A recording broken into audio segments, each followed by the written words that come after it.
Hello મિત્રો, good morning. Welcome to my YouTube channel. તો હું છું રાવલ સાગર. આપ સૌનું સ્વાગત કરું છું મારી યુટ્યુબ ચેનલમાં.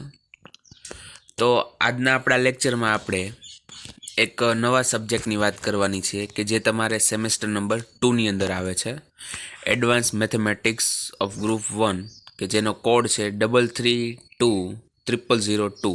ઓકે, તો વાત કરું કે આપણે એડવાન્સ મેથેમેટિક્સની, તો આજે મેથ્સ છે એ જે ફર્સ્ટ સેમેસ્ટરની અંદર બેઝિક મેથ્સ હતા એની પછીનું આગળ આવે છે એડવાન્સ મેથેમેટિક્સ, કે જે ગ્રુપ 1ની અંદર હવે સેકન્ડ સેમેસ્ટરની અંદરથી તમારે બે ગ્રુપ પડી જાય છે, એક છે ગ્રુપ 1 અને એક છે ગ્રુપ 2. બરાબર, તો તમારે ગ્રુપ 1ની અંદર એવા કયા કોર્સિસ છે કે જેને ગ્રુપ 1ની અંદરનું એડવાન્સ મેથેમેટિક્સ ભણવાનું આવે છે? તો કે biomedical engineering, chemical engineering, electrical engineering, computer engineering, electronics and communication engineering, information technology end power electronics. બરાબર, તો જે સેકન્ડ સેમેસ્ટરના આ બ્રાન્ચના જે સબ્જેક્ટ છે, આ બ્રાન્ચના જે વિદ્યાર્થીઓ છે એમને એડવાન્સ મેથેમેટિક્સ ગ્રુપ 1નું ભણવાનું આવશે.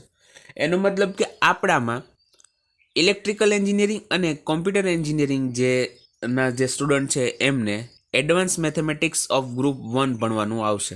બરાબર છે, ફરીથી રિપીટ કરું છું કે ફક્ત ઇલેક્ટ્રિકલ એન્જિનિયરિંગ અને કોમ્પ્યુટર એન્જિનિયરિંગવાળા જે સ્ટુડન્ટ છે આપણે એને એડવાન્સ મેથેમેટિક્સ ગ્રુપ 1નું ભણવાનું આવશે. બરાબર છે, એનો કોડ તમારે હવે યાદ રાખવાનો છે 33200002, એટલે કે 33200002. ત્યારબાદ વાત કરીએ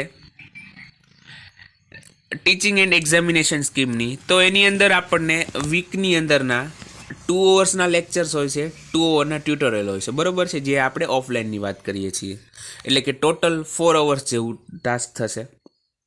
એક્ઝામિનેશન સ્કીમની અંદર થિયરી જે છે તો ટોટલ થિયરીના 100 માર્ક્સ હશે, પ્રેક્ટિકલના 0 છે. મતલબ કે આપણા સબ્જેક્ટની અંદર એડવાન્સ મેથેમેટિક્સની અંદર પ્રેક્ટિકલ નથી આવતા. અને વાત કરીએ થિયરીની, તો થિયરીની અંદર કેવું હશે? તો કે થિયરીની અંદર ESE 70 માર્કનું છે, મતલબ કે એન્ડ સેમેસ્ટર એક્ઝામ, એટલે કે આપણને જે તમે GTUની એક્ઝામ આપો છો વર્ષ સેમેસ્ટરના એન્ડમાં, એ જે છે એ કેટલા માર્ક્સની હશે? 70 માર્કની. બરાબર, અત્યારે આપણે એમ જ રાખવાનું છે કે એ 70 માર્ક્સની હશે. અને જે 30 માર્ક છે, જે 70 પ્લસ 30, બીજા જે 30 માર્ક્સ છે કે જે 100 માર્કની ટોટલ આપણે અસેસમેન્ટ એક સબ્જેક્ટનું હોય છે, તો એ 30 માર્ક જે છે P એટલે કે પ્રોગ્રેસિવ એસેસમેન્ટ, એટલે કે તમારું જે એસેસમેન્ટ થશે સેમેસ્ટર દરમિયાન, તમારું એસેસમેન્ટ થાય, એની અંદર મિડ લેવામાં આવે, રીમિડ લેવામાં આવે છે. બરોબર છે, અસાઇનમેન્ટ્સ લેવામાં આવે, કોઈ સબ્જેક્ટ વાઇઝ પોતપોતાની ટેસ્ટ લેતા હોય છે, તો એ રીતના જે બીજું હોય છે એના કેટલા થાય છે? 30 માર્ક. એટલે ટોટલ આપણો જે એડવાન્સ મેથેમેટિક્સ જે છે ઓફ ગ્રુપ 1નો એ કેટલા માર્કનો થઈ જશે? 100 માર્કનો થઈ જશે. ખ્યાલ આવી ગયો અહીંયા સુધી? તો આની અંદર તમારે ફક્ત શું કઈ અત્યારે યાદ નથી રાખવાનું, આ બધી બેઝિક વસ્તુ છે કે જે મારે તમને કહેવાની હતી કે ભાઈ કેટલા માર્ક્સનું આવવાનું છે, પેપર કેવું હશે, મતલબ કે કેટલા માર્ક્સનું હશે, ઇન્ટરનલ અસેસમેન્ટ જે છે પ્રોગ્રેસિવ એસેસમેન્ટ એ તમારું કયા બેઝ પર થાય છે, કેટલા માર્કનું થાય છે. બરોબર છે, 30 માર્કનું થાય છે, અને તમારું એન્ડ સેમેસ્ટર એક્ઝામ છે 70 માર્ક્સની. આગળ વાત કરીએ તો કે કોર્સ ઉપર આવીએ. હવે તો કોર્સ ઉપર જે છે, તો આની અંદરના જે સિમ્પલ સી વાત છે એનું નામ જ છે એડવાન્સ મેથેમેટિક્સ. પહેલાંનું હતું બેઝિક, તો બેઝિક વસ્તુ અંદર હતી, એની અંદર લોગેરિધમ હતું, મેટ્રિક્સ એન્ડ ડિટર્મિનન્ટ્સ હતું, ટ્રિગોનોમેટ્રી હતું, ઓકે, વોલ્યુમ હતું, મતલબ કે મેન્સ્યુરેશન હતું. તો એ બધી બેઝિક વસ્તુની અંદર આપણે સમાવેશ કર્યો હતો. પણ હવે એનાથી આપણે એક સ્ટેપ આગળ જવાનું છે, કેમ કે તમે સેકન્ડ સેમેસ્ટરની અંદર આવી ગયા છો. બરોબર છે, તો હવે એનાથી થોડુંક આપણે આગળ જવાનું છે. તો એની અંદર યુનિટ નંબર 1ની વાત કરું, યુનિટ નંબર 1ની વાત કરું તો એ છે કોમ્પ્લેક્સ નંબર. હવે કોમ્પ્લેક્સ નંબર એટલે થાય, ગુજરાતીમાં કહું તો સંકર સંખ્યા. એનો હકીકતમાં તમે 10th સુધીમાં એટલો બધો યુઝ નથી કર્યો, અથવા તો તમે એનાથી એટલા બધા પરિચિત નથી. પણ કોમ્પ્લેક્સ નંબર જે છે બહુ જ સિમ્પલ વસ્તુ છે. તમે એકવાર જ્યારે એને ભણવા મળશો, બરોબર છે, તો તમને ખ્યાલ આવશે કે ના આ આપણે જે છે તમને એવું જ લાગે છે કે આપણે લોગેરિધમ ભણીએ છીએ, બરોબર? જેવી રીતના લોગેરિધમ ઇઝી છે એવી જ રીતના કોમ્પ્લેક્સ નંબર ઇઝી છે. હવે કોમ્પ્લેક્સ નંબરની અંદર તો કે અંદર થોડીક જે પોઈન્ટ છે મેજર લર્નિંગ આઉટકમ્સની અંદર વાત કરીએ તો સિમ્પ્લિફાઈ કોમ્પ્લેક્સ એક્સપ્રેશન. તો કે કોઈ પણ વસ્તુ હોય આપણે જેવી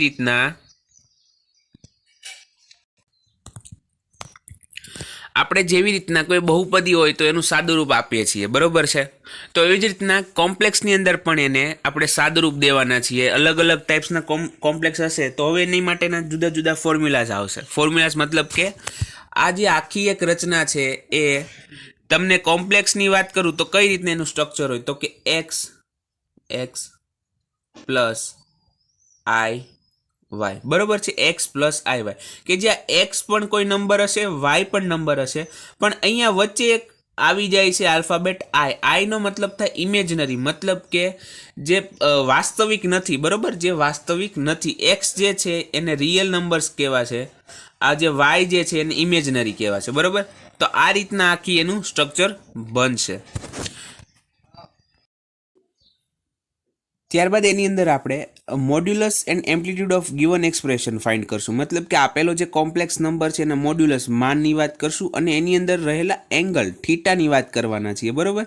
કે જે એક્સ અક્ષ અથવા વાય અક્ષ કે જે પણ હોય છે એની સાથે બનાવે છે. તો સિમિલરલી માન જોઈએ તો આપણે વેક્ટર જ્યારે ભણ્યા હતા સેમેસ્ટર નંબર 1ના બેઝિક મેથેમેટિક્સની અંદર જ્યારે વેક્ટર ભણ્યા હતા તો એની અંદર આપણે મોડ્યુલસ ફાઇન્ડ કરતા હતા, બરોબર ને? લેન્થ ઓફ વેક્ટર કહેતા હતા આપણે એને, અથવા તો એને મોડ્યુલસ કીધું હતું. તો સિમિલરલી કોમ્પ્લેક્સની અંદર પણ આપણે મોડ્યુલસ ભણવાના છીએ, બરોબર છે?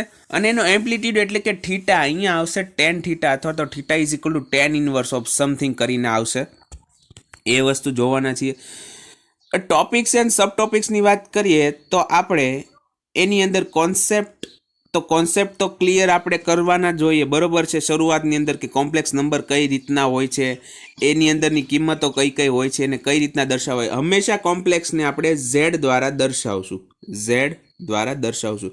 તો Z is equal to either આપણે એક્સ પ્લસ આઈબીના ફોર્મમાં દર્શાવી શકીએ, એક્સ પ્લસ આઈબી, અથવા તો આપણે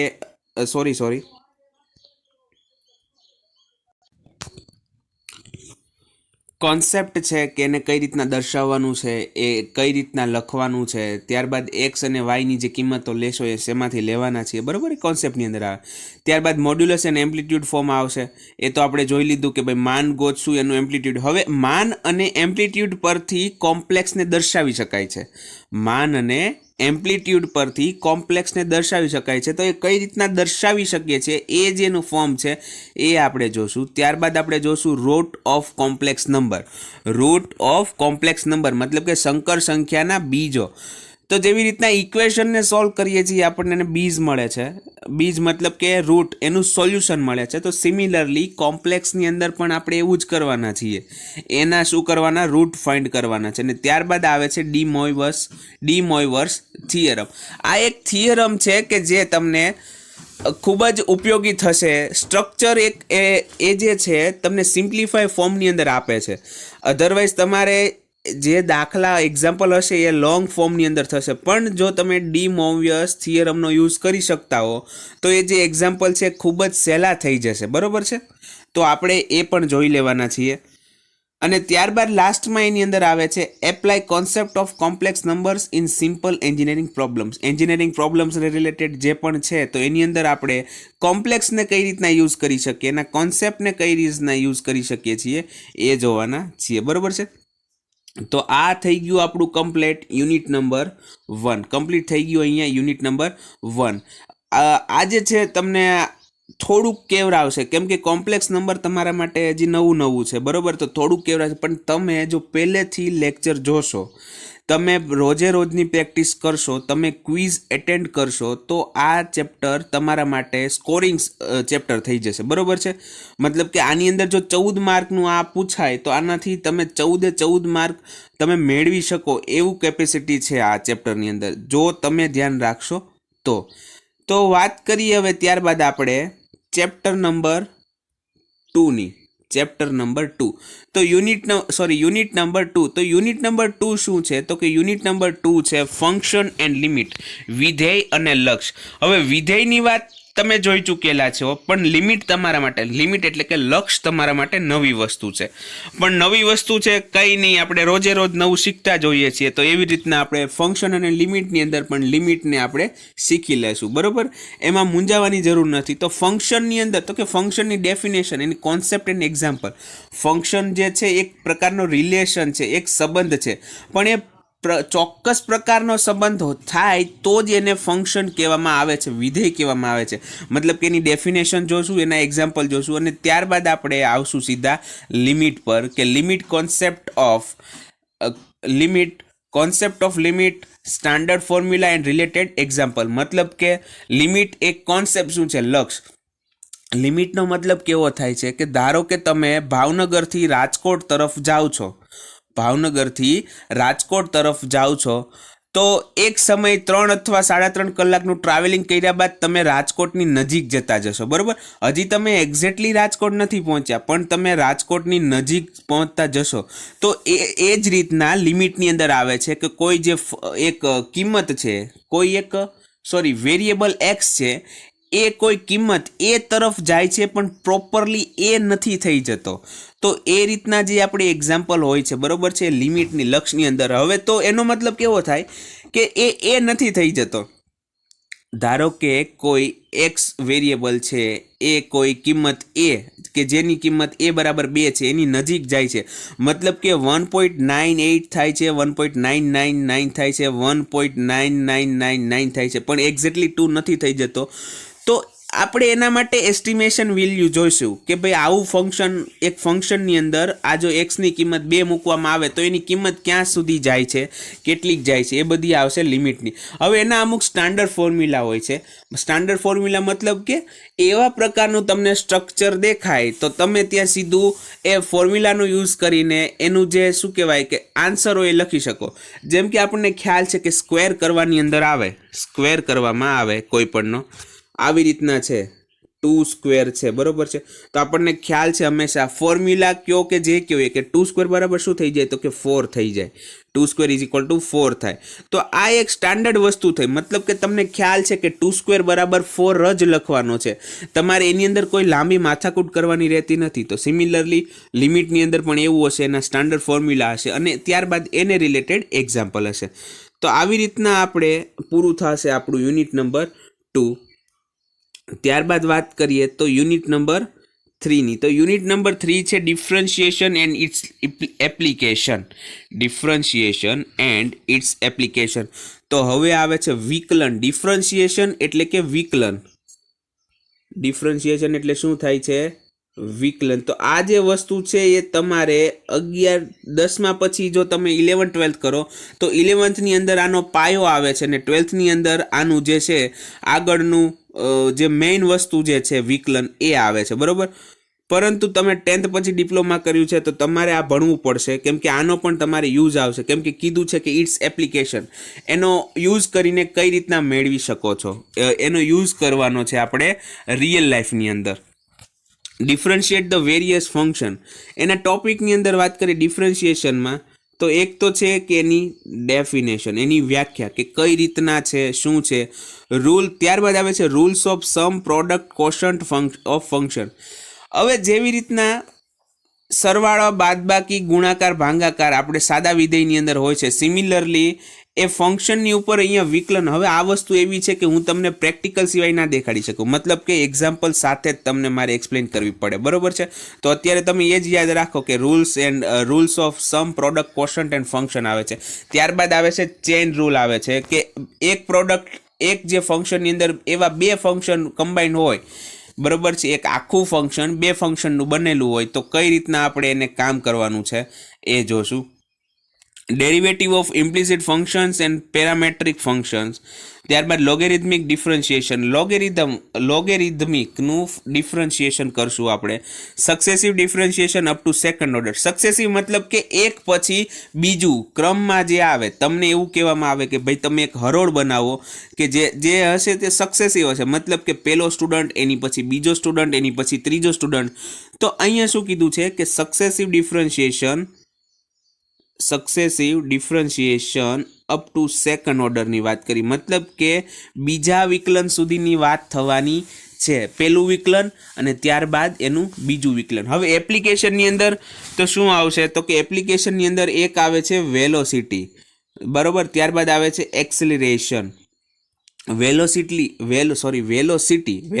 એટલે કે વેગ થાય, બરોબર, વેલોસિટી વેગ થાય અને એક્સેલરેશન એટલે પ્રવેગ થાય.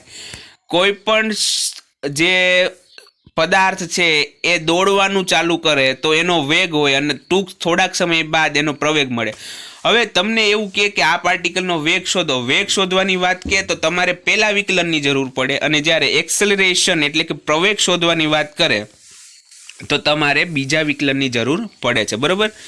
ત્યારબાદ આવે છે મેક્સિમા એન્ડ મિનિમા. કોઈ પણ ફંક્શન હોય, હવે મારે એક આખું ફંક્શન તમને દીધું છે, એ ફંક્શનના એવા પોઈન્ટ શોધવાના છે કે જ્યાં એની કિંમત એકવાર મેક્સિમમ થતી હોય, એકવાર મિનિમમ થતી હોય, બરોબર છે. હવે ફંક્શન છે ઘણી બધી વેલ્યુને એનામાં રાખશે, કન્ઝિસ્ટ કરશે, મતલબ કે ઘણી બધી સોલ્યુશન એનું મળશે, પરંતુ કોઈક તો એવી કિંમત હોય ને કે જેના માટે આપેલું ફંક્શન મેક્સિમમ બને અને આપેલું ફંક્શન જે મિનિમમ બને.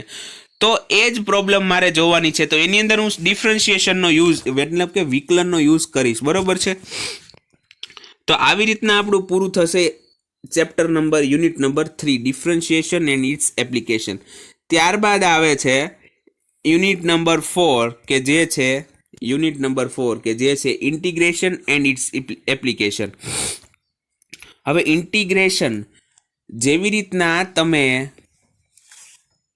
કોઈ ફર્સ્ટ ફ્લોર ઉપર છો, કોઈ બિલ્ડિંગ છે, એના ફર્સ્ટ ફ્લોર ઉપરથી તમારે ફોર્થ ફ્લોર ઉપર જવાનું છે, તો તમે ચડતા ઉપર જશો, એની અંદર લિફ્ટ નથી, બરોબર છે, એની અંદર લિફ્ટ નથી, તો ચડતા ઉપર જશો અને ફોર્થ ફ્લોરે પહોંચશો અને ફરીથી તમારું કામ પતાવીને તમારે ફર્સ્ટ ફ્લોર ઉપર આવવાનું છે, તો તમે ઉતરતા આવશો, બરોબર છે, તમે દાદરા ઉતરીને આવશો. પહેલી વાર તમે શું કર્યું, તમે ચડ્યા હતા, 3 માળ તમે ચડી ગયા, ચોથા માળે પહોંચ્યા.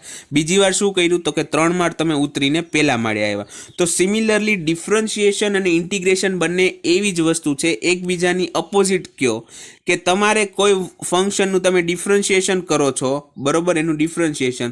હવે ડિફરન્શિયલ કરેલા ફંક્શનને તમે જો ઇન્ટિગ્રેટ કરશો, મતલબ કે ઇન્ટિગ્રેશનનો મતલબ થાય સંકલન, ઇન્ટિગ્રેશનનો મતલબ થાય સંકલન. ઓકે, જો એનું તમે ઇન્ટિગ્રેશન કરશો તો તમને ફરીથી જે ફંક્શન હતું એ મળી જાય છે, બરોબર. અને સિમિલરલી જે ઇન્ટિગ્રેશન જે કરેલું છે એનું તમે ડિફરન્શિએશન કરશો, મતલબ કે તો તમને ફરીથી શું મળશે, તમારું ફંક્શન પોતે મળી જશે. ઇન્ટિગ્રેશન અને ડિફરન્શિએશન બંને એકબીજાના અપોઝિટ છે. જો બંનેને સાથે લગાડવામાં આવે તો એમની જે છે ઇફેક્ટ પૂરી થઈ જાય છે, મતલબ કે ડિફરન્શિએશન પણ કરવું નથી પડતું અને ઇન્ટિગ્રેશન પણ કરવું પડતું નથી, બરોબર છે. હવે ઇન્ટિગ્રેશનની અંદર એના કોન્સેપ્ટ આવશે ઇન્ટિગ્રલ ઓફ સ્ટાન્ડર્ડ ફંક્શન. તો અમુક સ્ટાન્ડર્ડ ફોર્મ જે છે એનું આપણે ઇન્ટિગ્રેશન કરશું, બરોબર. હવે એ જ્યારે આવશે ત્યારે આપણે એની વાત કરી લેશું, અત્યારે એની અંદર તમે ડીપમાં ના જાઓ. Working rules of integration by parts, ખંડશઃ સંકલન કરીને આવે છે. તો એ બધું જે છે આપણે ત્યારબાદ જોશું, કેમ કે આ થોડીક વસ્તુ પ્રેક્ટિકલી એક્ઝામ્પલ સાથે જ મારે દેખાડવી પડે, પણ કોર્સની અંદર છે એટલે હું તમને ઉપર છેલ્લો માહિતી અત્યારે આપી દઉં છું. ત્યારબાદ ઇન્ટિગ્રેશન બાય સબસ્ટિટ્યુશન મેથડ. હવે અમુક વાર સીધું ઇન્ટિગ્રેશન ન થઈ શકતું હોય, અમુક વાર સીધું સંકલન ઇન્ટિગ્રેશન ન થઈ શકતું હોય તો તમારે સબસ્ટિટ્યૂટ કરવી પડે, મતલબ કે કોઈ વેલ્યુ ધારવી પડે. હું ધારી લઉં કે ભાઈ ધારો કે x³ બરાબર t છે કે x + 3y બરાબર t છે, બરાબર. તો આ બધી વસ્તુ એટલે કે ધારવી કહેવાય. તો એવી રીતના ધારી લઉં છું, તો ધારીને મારે એનું ઇન્ટિગ્રેશન કરવું પડે. ત્યારબાદ આવે છે એમાં જ છે એપ્લિકેશન એરિયા એન્ડ વોલ્યુમ, બરાબર. હવે area and volume simple problems છે. એરિયા એન્ડ વોલ્યુમ તો આપણે સેમેસ્ટર 1ની અંદર મેન્સ્યુરેશન જોઈ ગયા, જેની અંદર આપણને ખ્યાલ છે કે એરિયા અને વોલ્યુમ આપણને મળે, પરંતુ અહીંયા જે આપણે એરિયા અને વોલ્યુમ ફાઇન્ડ કરવાના છીએ એ ફોર્મ્યુલાસથી નહીં પણ ઇન્ટિગ્રેશનથી મેળવવાના છીએ, બરાબર. ઇન્ટિગ્રેશન એટલે શું થાય છે તો કે સંકલન. હવે સંકલન તમને ખ્યાલ છે, સંકલન એટલે કે ભેગું કરવું, સંકલન એટલે શું થાય? ભેગું કરવું. કોઈ પણ વસ્તુ છે તો આનો કોઈ પણ એક એરિયાની વચ્ચે કેટલો એ જે છે કોઈ પદાર્થ છે એનો એરિયા કેટલો છે, એનું ઘનફળ કેટલું છે, એ બધું જાણવું હોય તો આપણે શેનો યુઝ કરી શકીએ? ઇન્ટિગ્રેશનનો યુઝ કરી શકીએ. સિમિલરલી ડિફરન્શિએશનનો ક્યાં કરી શકીએ? તો કે કોઈ રેખા છે એ કેટલો ઢાળ બનાવશે એ તમે એના ડિફરન્શિએશન પરથી જાણી શકો છો. બરોબર. તો આવી રીતના અહીંયા આપણે કમ્પ્લીટ થશે unit number 4 integration and its application. ત્યારબાદ આવશે ડિફરન્શિયલ યુનિટ નંબર 5 ની અંદર આવશે differential equations first order first degree.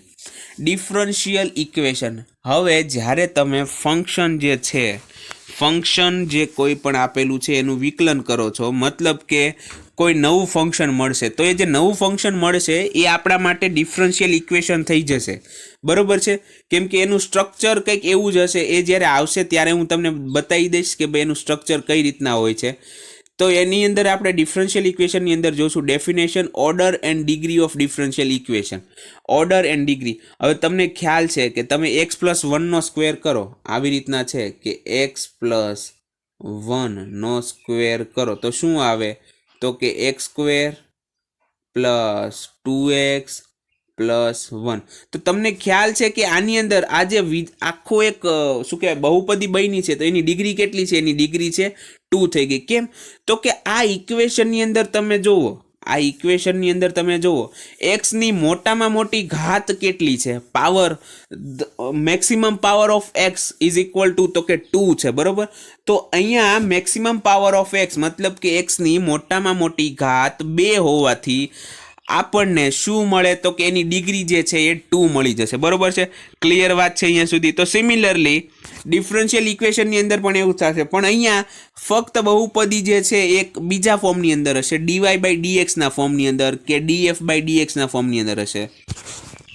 ત્યારબાદ એની અંદર વાત કરશું આપણે ફોર્મેશન ઓફ ડિફરન્શિયલ ઇક્વેશન.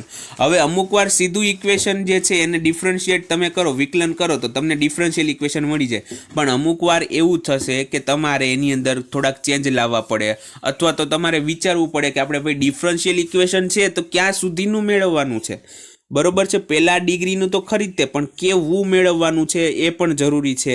તો એ આપણે જોઈ લઈશું. ત્યારબાદ જોશું કે solution of differential equation of first degree and first order by variable separable, homogeneous and integrating factor methods. હવે સોલ્યુશનની વાત કરીએ તો કઈ રીતના? તો કે ફંક્શન કોઈ આપેલું છે એનું તમે ડિફરન્શિયલ ઇક્વેશન મેળવો છો, મતલબ કે હવે તમને એક્ઝેક્ટલી એ ખ્યાલ નથી કે આપેલ વિધેય કયું હશે. બરોબર છે, આપેલું વિધેય કયું હશે તમને એ ખ્યાલ છે કે ડિફરન્શિયલ ઇક્વેશન આવું છે. તો આપણે ડિફરન્શિયલ ઇક્વેશન પરથી એનું મેઇન ફંક્શન જે છે એ લાવવાનું રહેશે. તો જે આવશે સોલ્યુશન ઓફ ડિફરન્શિયલ ઇક્વેશન મુજબ. બરોબર છે, ની અંડરમાં કે જેની અંદર આપણે first degree and second degree વેરિયેબલની વાત કરવાના છીએ. Sorry, first degree and first ઓર્ડરની વાત કરશું. એની અંદર અલગ અલગ મેથડ છે, એની અંદર અલગ અલગ મેથડ છે. મેથડનું નામ છે variable separable method, homogeneous and integrating factor. આ જે 3 અલગ અલગ મેથડ છે એની મદદથી આપણે શું કરવાના છીએ? તો કે આપેલા જે ડિફરન્શિયલ ઇક્વેશન છે એનું સોલ્યુશન મેળવવાના છીએ. બરોબર છે, તો તમને અહીંયા સુધી ખ્યાલ આવી ગયો. તો આ હતું આપણું યુનિટ નંબર 5. તો અહીંયા આપણું યુનિટ નંબર 5 કમ્પ્લીટ થશે. તો આ રીતના આપણા 5 યુનિટના મેં સિલેબસ આપણે જોઈ લીધો. બરોબર છે, તો આઈ હોપ કે તમને આ જે સિલેબસ છે આપણે કઈ રીતના, આપણે પહેલાં યુનિટ નંબર 1 થી જ આગળ વધવાના છીએ કે જે હશે કોમ્પ્લેક્સ નંબર. બરોબર છે, સિમ્પલ વસ્તુ છે. તો નેક્સ્ટ લેક્ચરથી આપણે એના લેક્ચર અપલોડ કરવાનું સ્ટાર્ટ કરી દઈશું. તો આજના આ લેક્ચરમાં તમને ખ્યાલ આવી ગયો હશે કે આપણે કઈ રીતના આગળ વધવાનું છે. બરોબર, આપણા પેપરનું નામ શું છે? તો કે એડવાન્સ મેથેમેટિક્સ. તમારે કયા ગ્રુપની અંદર આવે છે? તો કે ગ્રુપ નંબર 1, કે જેની અંદર શું આપણે કોણ કોણ છે? તો કે કોમ્પ્યુટર એન્જિનિયરિંગ બ્રાન્ચ અને ઇલેક્ટ્રિકલ એન્જિનિયરિંગ બ્રાન્ચ. બરોબર છે, અને આપણો જે સબ્જેક્ટ છે એટલે કે એડવાન્સ મેથેમેટિક્સ છે એનો પેપર કોડ શું છે? 3320002, મતલબ કે 3320002. ઓકે, તો આઈ હોપ કે તમને આ લેક્ચરની અંદર મજા આવી હશે તેમજ સમજાણું હશે. તો હવે આપણે નેક્સ્ટ લેક્ચરની અંદરથી યુનિટ નંબર 1 સ્ટાર્ટ કરશું. ત્યાં સુધી ગુડ બાય, ઘરે રહો, સુરક્ષિત રહો.